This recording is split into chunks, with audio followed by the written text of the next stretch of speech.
Hey everybody, welcome to another episode of the Bourbon Friday Show. We're super excited.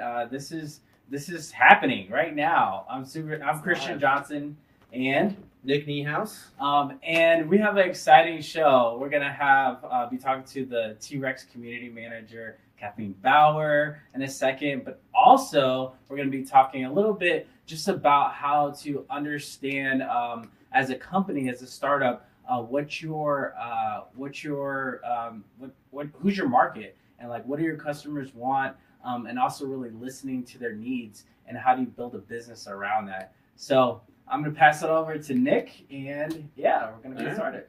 Cool, thanks Christian. So we're gonna dive straight into our interview. I know last week we kind of saved our interview for last, but we want to get started with Kathleen, and we have a second guest actually. Walter has joined us today, so we're excited to have Walter here. So let's go ahead and get started. Welcome, Kathleen. Yes. Thanks for coming. Where am I looking? I'm looking here. We're looking at the Mevo there. Yeah. So okay. yeah, we got this together right at the last second. So bear with us technologically here.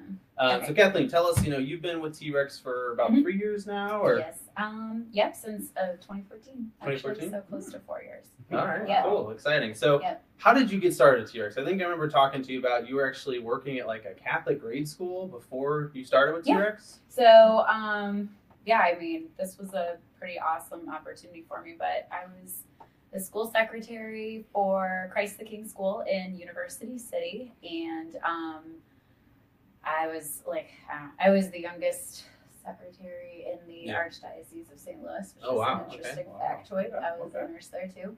But yeah, I was looking for an opportunity to move up, which isn't really a thing that you can do if you don't have a background in education and you're there. But I mean, I was managing a lot. I don't know if you can kind of think back to like what like the administration in the school looked like, but it was a strange.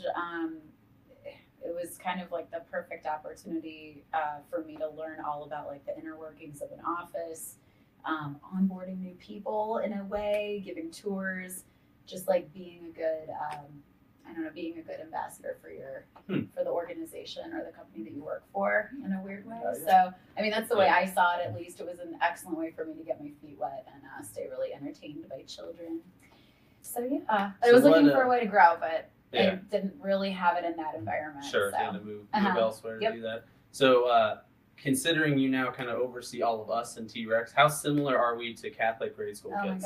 Oh my gosh, you guys all need your boo-boos to be, bandaged from time to time. Some things seem like common sense to me, but not to our lovely tech entrepreneurs. Yeah. So, not always the most common sense floating around. So, I don't know. I'd like to help with that, I guess. Good. All right, Great job. Yeah. Yes, thank you. Thank you for taking care of us. Yes, I wrangle you in like small children as often as I can. I know, it needs to be done. It's one of those things, right? It just has to happen, right? Yeah.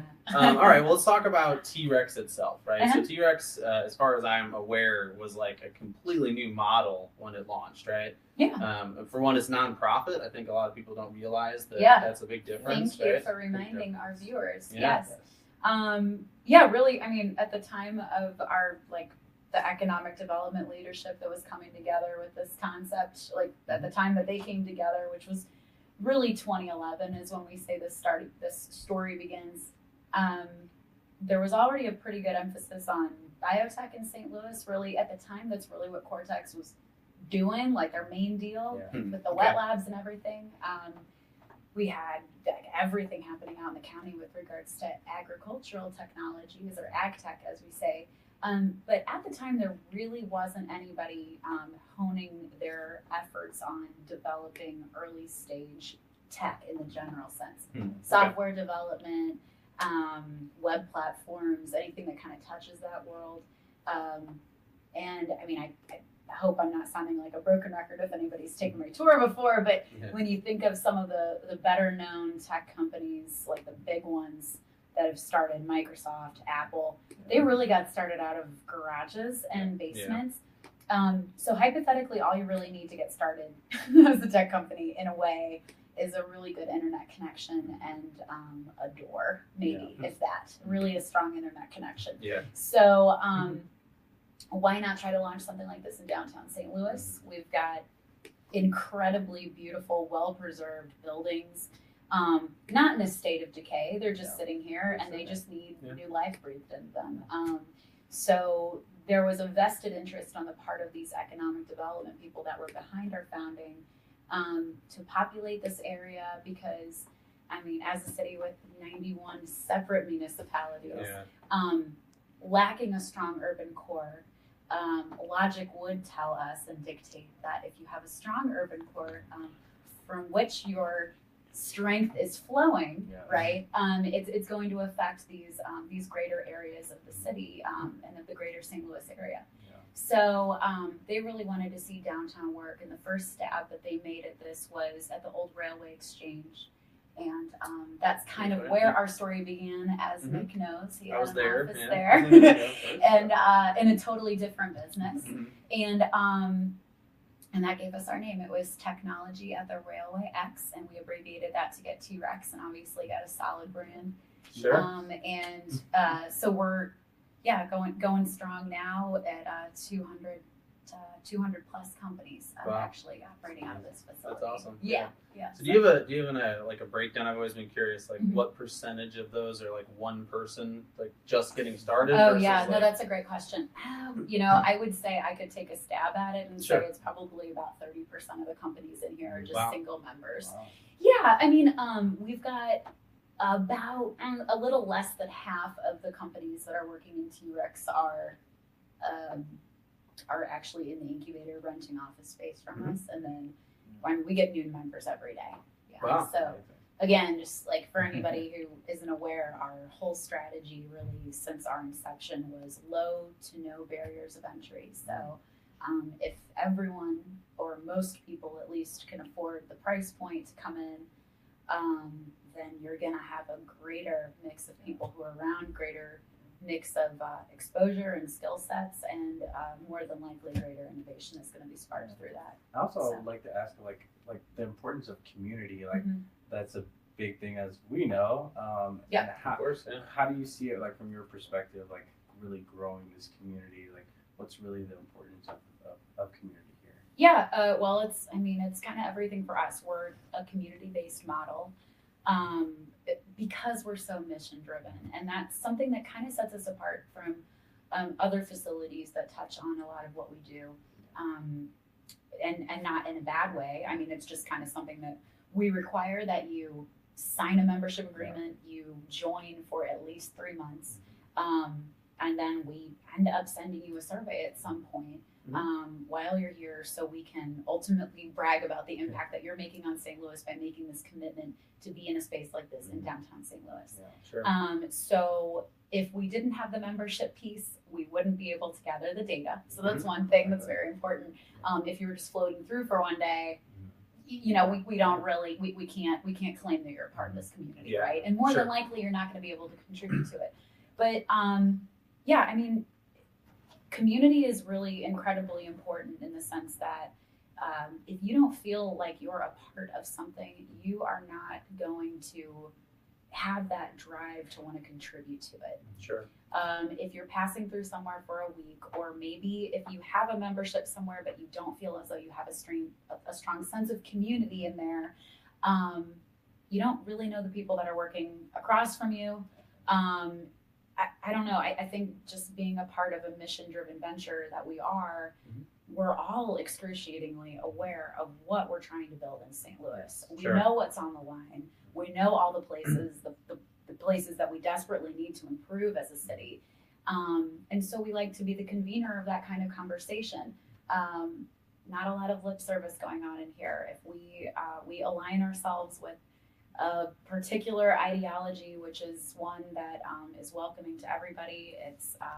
It's very steeped in equity, if ever and whenever possible, and we are going to foster conversation that supports that. And unfortunately, I don't see that as a political ideology, but it seems that way these days.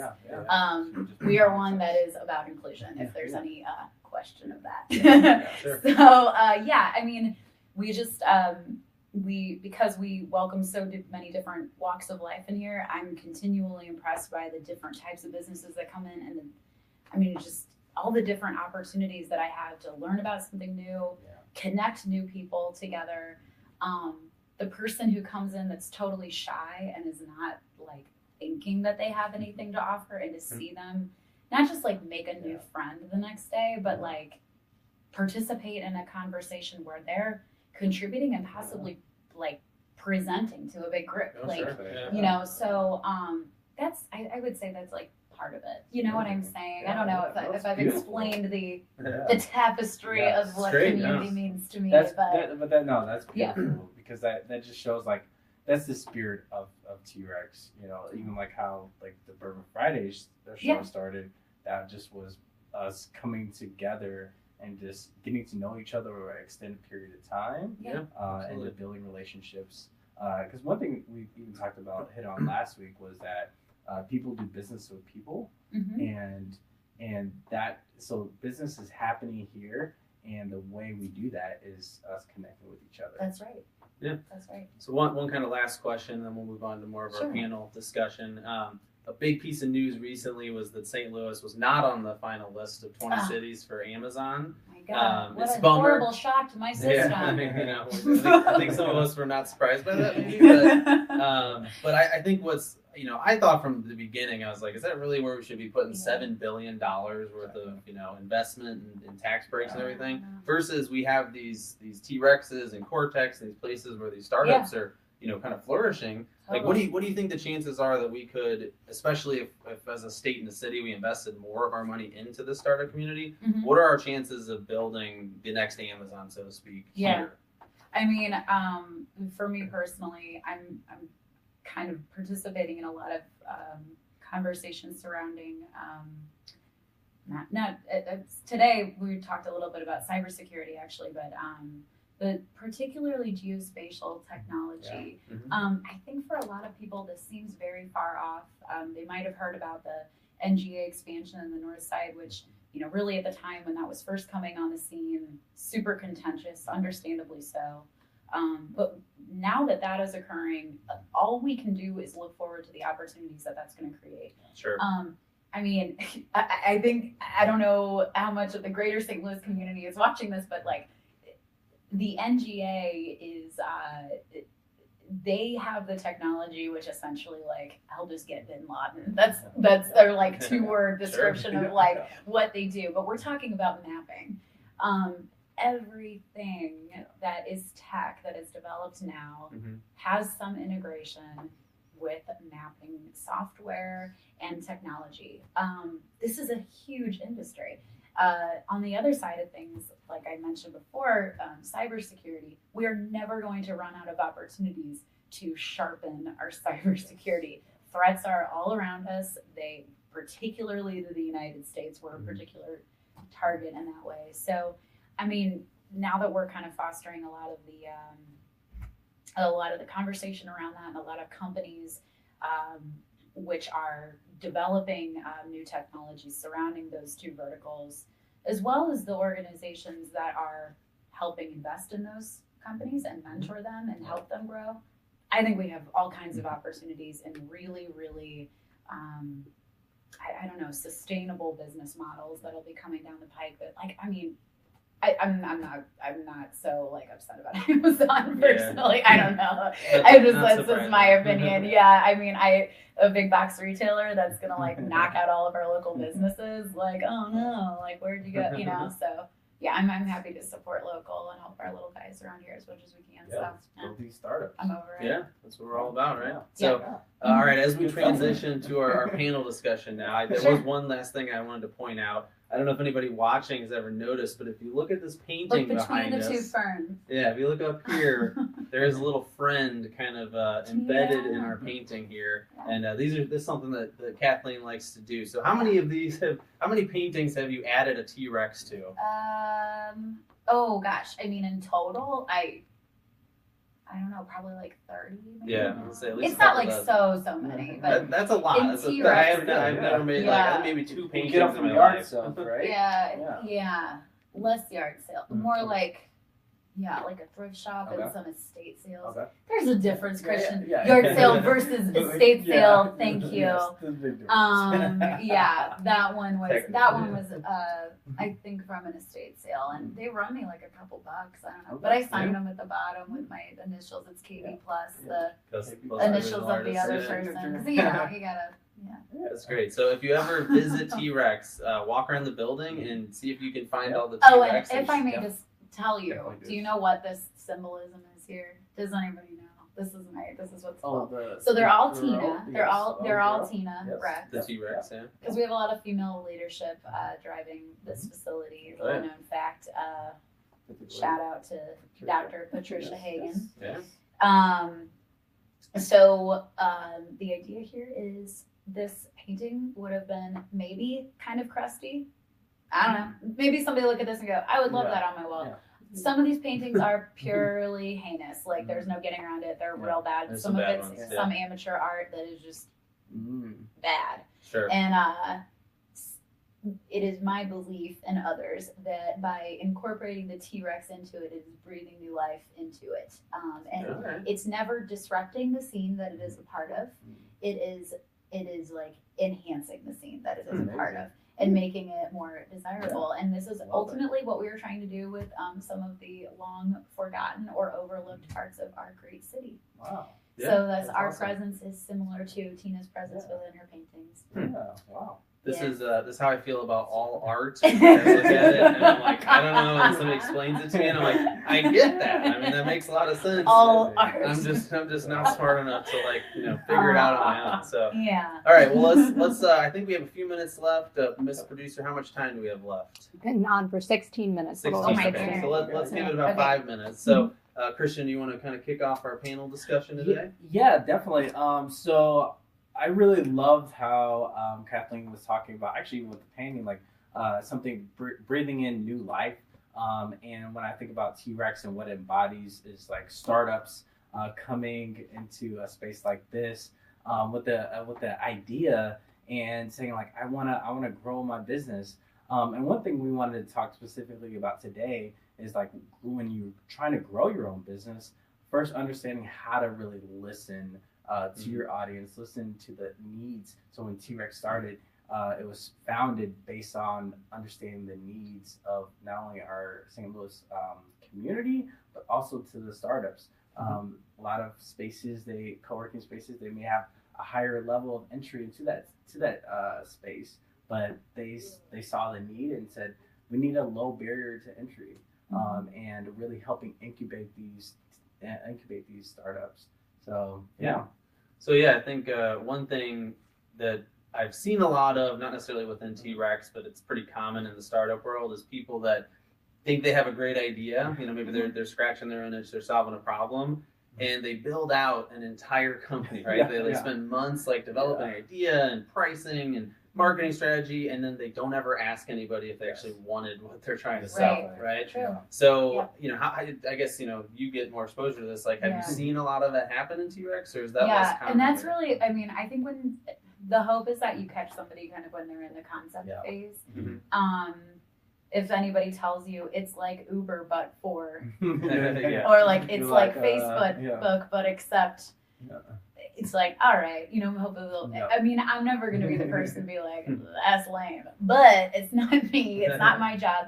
But ultimately what it seems as though they need a little bit of direction, just like you were saying. So the resources that we are very lucky to have in here, I'm talking off the top of my head, Kevin, Lynette, and Luis with the Missouri Small Business Development Centers.